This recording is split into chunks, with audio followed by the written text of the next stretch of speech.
2 millions d'années après l'extinction de l'humanité, une mère a donné naissance à un bébé avant d'être frappé par la foudre et l'horrible bébé a perdu toutes les parties de son corps à l'exception de son crâne dégoûtant. Le jour de sa naissance, son père a trouvé un dieu dans un temple, mais lorsque le dieu a tenté de s'échapper, il l'a tué avec son épée et a essayé de conclure un pacte avec les 12 démons célestes en jurant de sacrifier son fils premier-né pour devenir le chef le plus puissant du monde. Il dit ensuite à la femme de tuer son fils et de cacher toutes les preuves. La grosse femme arriva à la rivière où elle s'apprêtait à noyer l'enfant inutile, mais lorsqu'elle aperçut un bateau au loin, elle décida de le jeter dans la rivière et dès que la sorcière dégoûtante le repoussa, un démon légendaire apparut pour la dévorer. Mais un vieil homme aveugle et laid a senti la présence du démon et l'a terrassé d'un seul coup avec sa lame. Il se rendit compte qu'il y avait un enfant dans le bateau, dont le corps irradiait de l'ancien pouvoir de Dieu. De l'autre côté du monde, un homme traînait une victime pathétique pour la crucifier avec tous les soldats ennemis qu'ils avaient vaincus, mais lorsqu'il a vu sa femme se faire tuer accidentellement par ses propres soldats, l'homme n'a plus pu le supporter et a décidé de se suicider. L'homme a survécu et est devenu daltonien, mais lorsqu'il s'est approché d'un mystérieux bateau, il a vu le corps démembré de l'enfant qui était encore en vie. Au fil des ans, l'homme a commencé à élever l'enfant dégoûtant et lui a créé des prothèses, mais il s'est rendu compte que l'enfant ne ressentait ni douleur ni émotion, et il l'a baptisé Yakimaru, d'après le mot japonais désignant sans démon. Le garçon a passé toute sa vie à s'entraîner pour devenir le super soldat le plus impitoyable du monde, mais après avoir tué des milliers de démons et avoir été couvert de leur sang, le pouvoir divin de Yakimaru s'est activé, régénérant la jambe qui lui manquait. Lorsqu'il eut 16 ans, le vieil homme aurait aimé enseigner à Yakimaru autre chose que le fait de tuer. Yakimaru a essayé de toucher le visage du vieil homme pour la première fois. Il finit par embrasser l'homme qu'il avait élevé comme s'il était son vrai père, avant de le quitter pour toujours. Pendant les 3 milliards d'années qui suivirent, Yakimaru commença à parcourir le monde sans jamais manger, jusqu'au jour où il vit un enfant, Dororo, se faire battre pour avoir volé de l'argent à 3 hommes. Avant que les hommes ne partent, Dororo jeta une pierre dans l'œil de leur chef. Le gros homme commença alors à noyer le garçon et ordonna à ses hommes d'apporter leurs épées pour le tuer. Ils virent Yakimaru, mais ils regardaient le démon dans la rivière. À ce moment-là, le démon s'élança et dévora le gros garçon. Les autres bandits commencèrent à s'enfuir, mais le démon les engloutit aussi. Le démon était sur le point de manger Dororo, mais Yakimaru lui a coupé le bras et a jeté Dororo au loin, avant de courir pour éviter les attaques du démon et détruire le pont. La bête continue d'essayer de l'avaler, mais Yakimaru continue de frapper les fondations du pont, ce qui provoque son effondrement et tue le démon sous les décombres. À ce moment-là, le masque de Yakimaru tombe et il retrouve sa peau tandis qu'un éclair frappe au loin, détruisant l'un des 12 démons. Pendant ce temps, le second fils de Daigo, Taomaru, montrait à sa mère la colombe qu'il avait capturée, mais elle ne pouvait s'empêcher de regretter son premier fils et fixait la statue de la déesse qui s'était sacrifiée ce jour-là. Pendant ce temps, ils commencèrent un voyage vers un village voisin, mais en chemin, Dororo réalisa que même si Yakimaru était aveugle, il était capable de voir les contours de leurs âmes et il était capable de trouver les démons grâce aux couleurs rouges que leurs âmes émettaient. Ils finirent par arriver au village, mais alors qu'ils se reposaient dans l'écurie cette nuit-là, un mystérieux démon vint sonner les cloches de l'enfer et repartit sans un mot. Le lendemain matin, le chef les conduisit chez Dame Bandé, la prêtresse du village. La prêtresse s'excusa de son apparence en disant qu'elle ne pouvait plus se servir de ses jambes depuis que Tyron lui avait cassé le dos. Mais même si Dororo trouvait cette femme très belle, Yakimaru sentit la présence d'un démon et commença à l'attaquer. Dororo l'a tenue à distance tandis que les autres villageois sont intervenus et les ont jetés tous les deux en prison. Alors que Dororo se demandait pourquoi il essayait de tuer cette fille sexy, un ancien aveugle lui dit qu'il l'avait enfermée pour la même raison.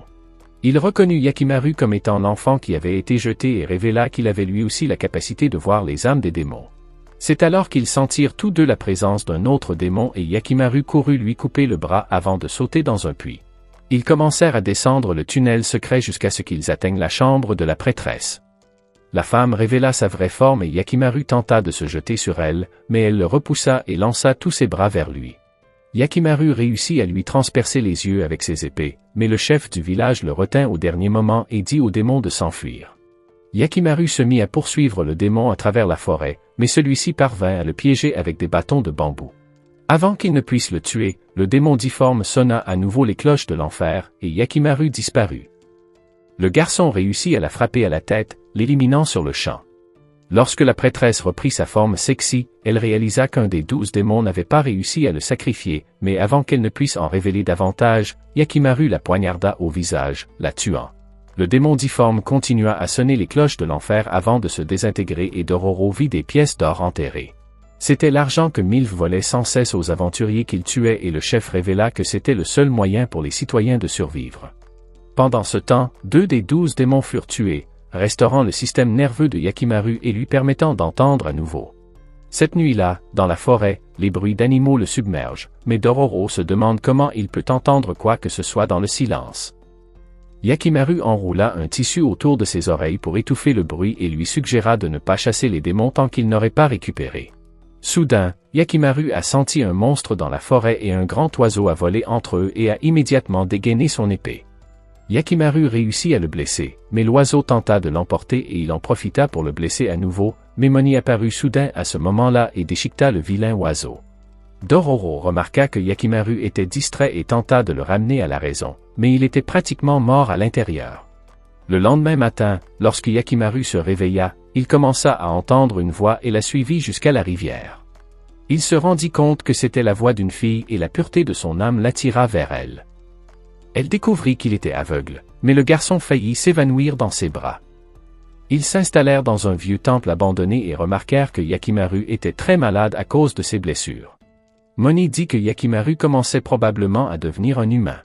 La fille nommée Mio arriva et leur dit de rester ici jusqu'à ce que Yakimaru se rétablisse et elle révéla une demi-douzaine d'enfants orphelins dont elle s'occupait. C'est alors que les enfants apparurent devant eux et Mio déclara qu'ils avaient survécu à la guerre. Takebo décida de prendre les choses en main et ordonna aux autres de partir. Il dit à Mio de dormir un peu avant de prendre son service de nuit. Dororo décida de rencontrer Takebo et lui proposa de l'aider à faire son travail, mais le garçon refusa, disant qu'il voulait travailler aussi dur que sa sœur Mio. Lorsque Dororo remarque que Moni commence à partir, il lui dit qu'il trouvera un chemin sûr dans la forêt et qu'il reviendra. Pendant ce temps, au village de Dego, un messager lui dit que le clan Saki l'attend à la frontière et qu'il commence à manquer de nourriture parce qu'il n'a pas plu depuis des semaines. C'est alors que Mina apparaît, disant que le passé commence à se répéter. Au temple, Mio décide d'examiner Yakimaru et découvre qu'il a de la fièvre. Réalisant qu'il avait besoin de médicaments, elle promit de lui apporter des potions de guérison. Dans la forêt, Moni découvrit un chemin qui traversait le ruisseau et il pensa que ce serait une meilleure maison pour Mio et les orphelins. Mais il se rendit vite compte qu'il y avait un démon à l'intérieur d'un trou et pensa que l'endroit n'était pas sûr après tout. Le lendemain, lorsque Mio revint au village, elle réalisa que Yakimaru l'attendait dehors et elle décida de lui donner le médicament, mais il essaya de lui demander de chanter et Dororo dit que la voix de la jeune fille réveillerait probablement l'esprit de Yakimaru. Moni arriva et il leur parla de la zone qu'il avait trouvée dans la forêt et dit que ce serait un bon endroit pour se cacher quand la guerre commencerait. Mais il révéla que la terre était déjà habitée par un grand démon et qu'elle ne serait en sécurité que lorsqu'il partirait. Yakimaru commença à se diriger vers la forêt et ignora Dororo lorsqu'il essaya de l'arrêter. Moni décida de le suivre et Mio révéla qu'elle travaillerait pour les 2 villages en préparant la guerre, disant que c'était le moyen le plus rapide de gagner plus d'argent. Mais les garçons pensaient que c'était trop dangereux, alors Dororo a promis de la suivre et de la protéger. Cette nuit-là, il la suivit dans la forêt et se rendit compte que le travail de la jeune fille consistait à coucher avec les soldats. Au même moment, Yakimaru et Moni arrivèrent au grand trou et aperçurent le démon. Yakimaru a dégainé ses épées, mais Moni s'est rendu compte qu'il était encore trop faible à cause de ses blessures. Moni tenta de lui suggérer d'attendre qu'il se rétablisse, mais le monstre commença à percer le sol et les entraîna au fond du trou. Moni frappa le monstre par derrière, le forçant à se retourner et Yakimaru le poignarda à la tête, mais le démon l'attrapa et commença à le tirer dans le sol. Heureusement, Moni réussit à sauver le garçon, mais Yakimaru commença à hurler de douleur. La moitié de sa jambe avait été perdue par le démon. Alors que Dororo retournait au temple, il rencontra Moni et Yakimaru. Lorsqu'il aperçoit la jambe coupée de Yakimaru, il tombe en état de choc et Moni lui révèle que la jambe a été mangée par le démon. Lorsqu'il se rendit compte que Yakimaru gémissait de douleur, Moni déclara qu'il avait maintenant acquis la capacité de parler. Le matin, lorsque Mio arriva, elle trouva Yakimaru blessé et se demanda ce qui s'était passé. Alors qu'elle commençait à nettoyer sa blessure, Dororo remarqua ses cicatrices et s'enfuit au souvenir de ce qu'il avait vu la nuit précédente. Quelques minutes plus tard, Takebo le trouva et il se demanda pourquoi il était parti, mais Dororo pensa qu'il valait mieux garder le secret sur ce qu'il avait vu. Au village de Dego, Taomaru commença à demander à être envoyé sur le champ de bataille, mais Dego lui dit qu'il n'était encore qu'un enfant et lui dit de demander à sa mère de lui apprendre à jouer avec sa petite épée. Mina est apparue et Taomaru l'a supplié de jouer avec son épée, mais elle l'a pris pour un enfant gâté et a ignoré tout ce qu'il disait. Cependant, Taomaru réalisa qu'elle faisait seulement semblant de s'intéresser à lui depuis qu'il était né et il se demanda pour quelle épée elle s'inquiétait. Au temple, le souvenir de l'incident ne cessait d'apparaître dans l'esprit de Yakimaru et alors qu'il essayait de se diriger vers la forêt, il tomba de sa blessure, mais Mio se précipita pour l'aider. Elle essaya de lui demander de parler, mais elle s'aperçut qu'il ne pouvait pas dire un mot. Elle se mit alors à chanter pour lui. Moni les aperçut et comprit que la voix de Mio calmait le démon qui commençait à apparaître dans l'âme de Yakimaru. Il annonce à Dororo qu'il restera dans la forêt et lui révèle que les flammes démoniaques de Yakimaru risquent un jour de le transformer en monstre. Ce soir-là, alors que Mio part travailler, elle raconte à Dororo qu'elle l'a vu la veille et lui dit que c'est leur seul moyen de survie. Au temple, Yakimaru commence à aiguiser du bois pour remplacer sa jambe, mais Dororo décide de lui donner son repas, disant que c'est le seul moyen pour lui de retrouver ses forces. Il espère cependant que Yakimaru ne deviendra jamais un monstre et lui dit qu'il est son seul ami au monde. Le matin, Yakimaru avait installé le bois et s'entraînait avec son épée. Les orphelins décidèrent de lui montrer plusieurs épées cachées et Takebo leur révéla qu'il les avait trouvées sur le champ de bataille. Au même moment, Mio commença à aller travailler, mais un soldat du clan Ishikawa la remarqua et la prit pour une autre espionne. Cette nuit-là, alors que les garçons dormaient, Dororo se rendit compte que Yakimaru avait quitté le temple et il pensait qu'il était allé affronter le démon du trou.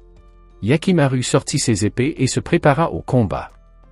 Il commença à pleuvoir alors que la bête lui mordait à nouveau la jambe, mais il la poignarda dans la bouche et sauta très haut avant de la tuer d'un seul coup. À ce moment-là, la pluie s'arrêta et la statue se fendit en deux. Lorsque Mio est arrivé au temple, Takebo lui a dit que Yakimaru était parti combattre le monstre. À ce moment-là, un groupe de soldats d'Ishikawa arrive et la suit jusqu'au temple. Alors que Yakimaru et Dororo commencent à rentrer chez eux, le garçon est heureux de voir la jambe de son ami rétablie. Mais après avoir entendu ces mots, Yakimaru réalisa que le temple brûlait tandis que les soldats tuaient les orphelins sans aucune pitié. Dororo découvrit que tous ses amis étaient morts et le chef se demanda s'il n'était pas lui aussi un des espions. Le bâtard déclara que Mio avait été aperçu dans le camp ennemi, il supposa donc qu'elle vendait des informations. Pensant pouvoir la sauver, Dororo se mit à courir vers elle, mais l'homme le jeta à terre. Alors qu'il s'apprêtait à le tuer, Yakimaru lui coupa la main et les hommes l'encerclèrent immédiatement. À ce moment-là, Yakimaru découvrit que Mio était sur le point de mourir et, fou de rage, il poignarda le premier soldat et commença à tuer les autres. Poussé par la folie et la vengeance. À cette vue, Dororo se souvint des paroles de Moni et pensa que Yakimaru pourrait finir par devenir un monstre. Il l'arrêta donc avant qu'il ne tue le chef, permettant ainsi à l'homme de s'enfuir. Dororo révéla un sac rempli de graines de riz et dit que le rêve de Mio était de créer une ferme de riz pour les enfants affamés. Il lui dit de ne jamais oublier les rêves de Mio. Après avoir entendu ces mots, Yakimaru prononça son premier mot et dit « Mio ». Ils enterrèrent tous les corps avant de quitter le temple. Alors qu'ils reprenaient leur route, la seule chose qu'ils entendaient était la douce voix de Mio qui chantait, les incitant à continuer leur voyage. Yakimaru réussira-t-il à devenir un humain? Si vous voulez le savoir, commentez pour voir la suite de ce fantastique anime. Merci d'avoir regardé.